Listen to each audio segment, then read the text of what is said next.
Hi, I'm Lillian and I'm from the Mississauga Library, and today I'm going to show you how you can create a hopscotch board inside. You will need masking tape, a large area of space, and your parents' permission. Once you have these things, you can create your hopscotch board by creating boxes in ones and twos. The more ones you have, the harder your hopscotch board will be. The more twos you have, the easier it will be.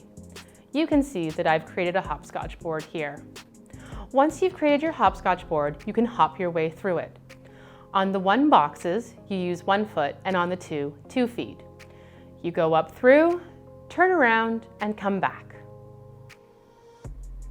To make this harder, you can add an object. I happen to have a pair of socks with me. You throw the object onto the board and hop around it. Turn around and retrieve it on your way back.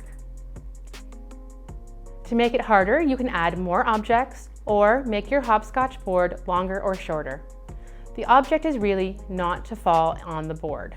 Once you've done this, you can create any hopscotch board you want. There's really no right or wrong to creating a hopscotch board. And when the weather is nicer, you can use sidewalk chalk and do the same thing outside. The sky's the limit. Bye-bye!